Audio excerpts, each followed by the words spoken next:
And don't let anyone say it was public spending on public services here in Britain which caused the global financial crisis. It wasn't too many police officers or nurses or teachers here in Britain that caused the Lehman Brothers investment bank to go bankrupt in New York. Conference.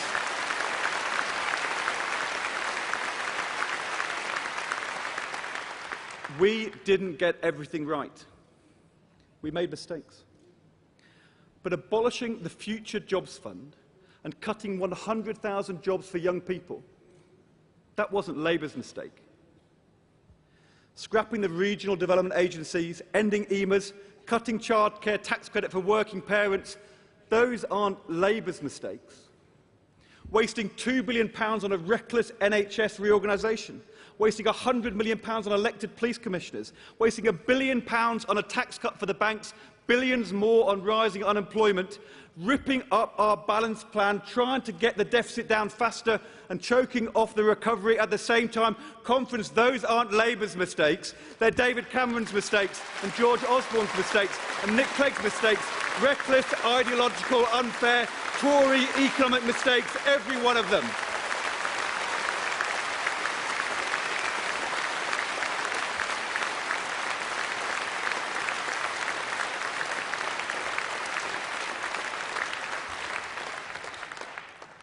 I think of a family I know in my constituency, self-employed, a husband and wife team.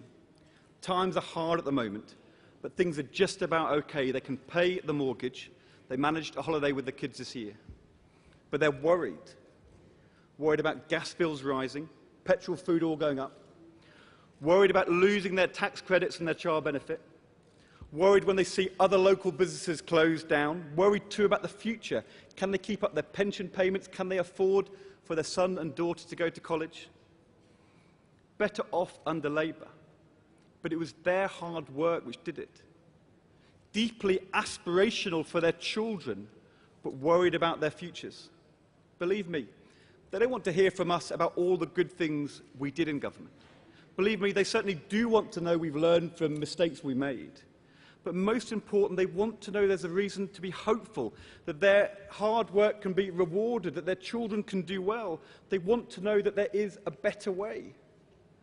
Conference, trying to cut the deficit too far, too fast isn't working. The government must adopt a steadier, more balanced plan to get our deficit down and take immediate action now to support the economy and create jobs here in Britain. So here are 5 immediate steps the government can and should take right now. Step 1, repeat the bank bonus tax again this year. Use the money to build 25,000 affordable homes, guarantee a job for 100,000 young people. It can't be right to be cutting taxes on the banks when 1 in 5 young people are out of work.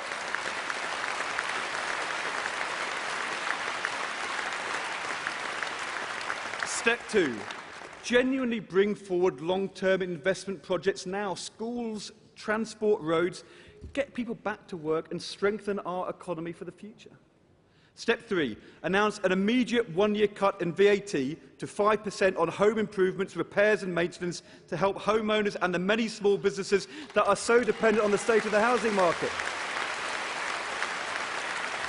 Step 4, reverse January's damaging VAT rise now for a temporary period, a £450 boost for a family with 2 kids, immediate help for our high street and help for struggling families and pensioners too.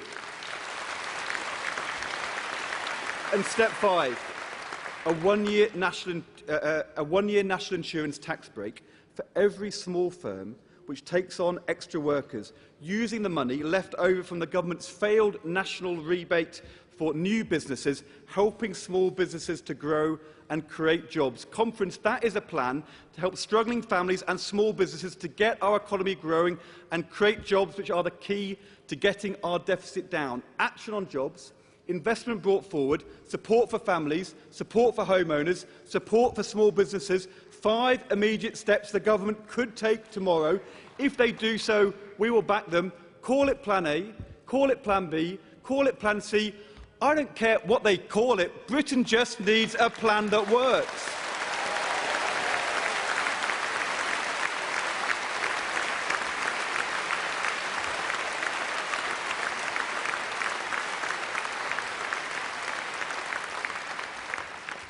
But I have to level with you all in the country. A plan for growth now can help the economy get moving again. It can stop the vicious circle on the deficit. By itself, it doesn't secure our economic future. It doesn't magic away the deficit. A steadier, more balanced medium-term plan to get the deficit down will still mean difficult decisions and tough choices in the years ahead that any government will face. Tough choices on tax and spending, like the cuts to welfare, education and Home Office budgets we announced in government, discipline in public and private sector pay, and no matter how much we dislike particular Tory spending cuts or tax rises, we cannot make promises now to reverse them. I won't do that, neither will my shadow cabinet colleagues. And while we know the government's approach to pensions has been confrontational and unfair, there is nothing George Osborne would like better than a strike this autumn to divert attention away from his failing economic plan. We do know, too, there are difficult decisions on pensions, which we can't duck, and that under Labour, contributions and the retirement age would have been rising too. Conference, it won't be enough to expose David Cameron and George Osborne's mistakes that they've got the economy badly wrong. We still know today what we recognised 17 years ago, that you can never have credibility unless you have the discipline and the strength to take tough decisions. When I left the Financial Times to work for Labour in 1994, it was because I knew that a reputation for credibility and a platform of stability were the preconditions of everything we wanted to achieve, and I wanted to play my part. And Conference, Bank of England independence, not joining the euro, levelling with the public that saving the NHS needed a tax rise, using all the £22 billion windfall from the sale of the 3G mobile phone auction to repay national debt, despite Tory demands to spend it at the time. That same discipline that guided those decisions, that same iron discipline, must guide a future Labour government too. So let me say two things today. First, before the election, and based on the circumstances we face, we will set out for our manifesto tough fiscal rules that the next Labour government will have to stick to get our country's current budget back to balance and national debt on a downward path.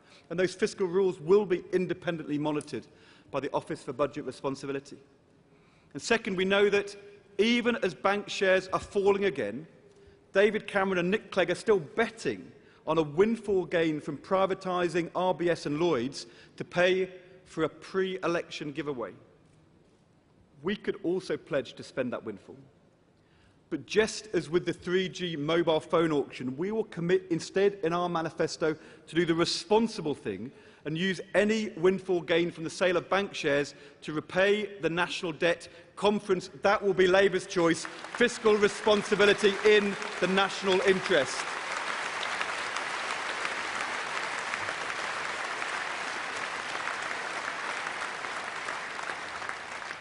And on that platform of fiscal responsibility, an action now for jobs and growth, our 5-point plan, we've also got to build the long-term future for the British economy.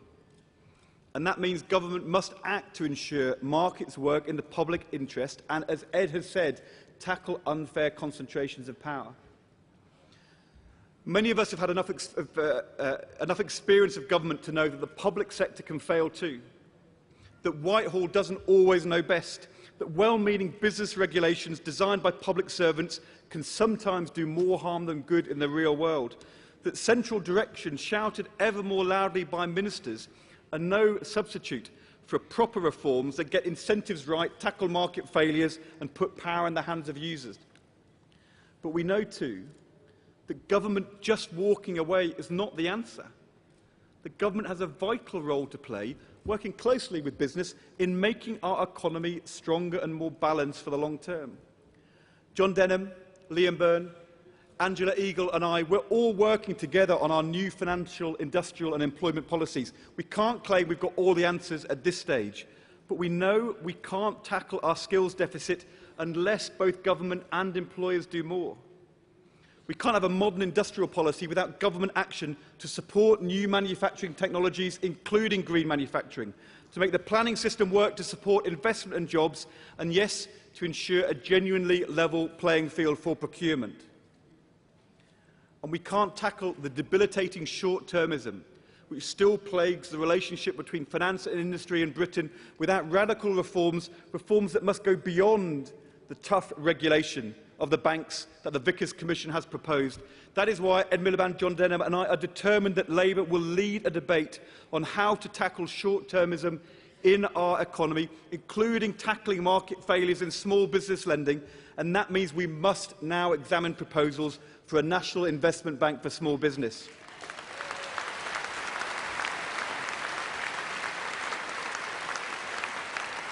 Conference. These are vital reforms. Reforms upon which the future of our country depends. But they're reforms which the government just can't deliver. Because to back these reforms means to reject the debilitating ideology, private always good, public always bad, rising inequality inevitable, which grips this Tory-led government. It's the same view that says government is always the problem, getting government out of the way always the solution, and that somehow rewards at the top will eventually trickle down. It's the same ideology that says private companies running the health service will always be better for patients, that says cutting police officers, youth services and family intervention projects will somehow make our communities safer, that claims we're all in this together, but then delivers budgets that hits families with children, that hit women more than men, and hit people with disabilities hardest of all.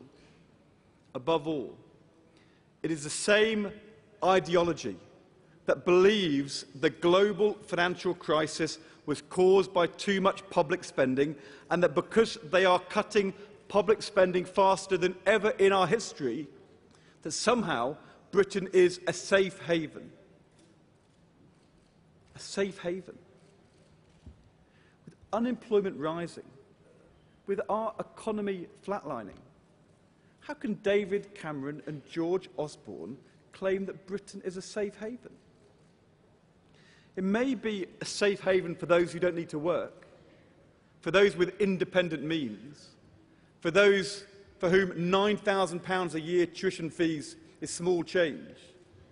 It may be a safe haven for David Cameron, George Osborne, Boris Johnson and their friends. But for the 16,000 companies that have gone out of business in the last year, Tory Britain is not a safe haven.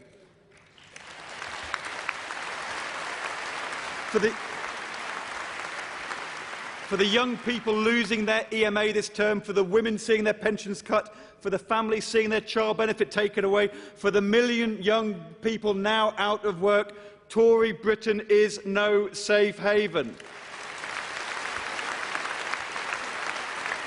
And for the millions of families now struggling with higher bills, worrying about their jobs, what their children's future hold, Britain is no safe haven for them at all. Conference, true to our values, willing to make the tough decisions, for the sake of our economy, for all the British people, Labour must win the argument. We must show that there is a reason to hope, that there is a better future, there is a better way. Thank you.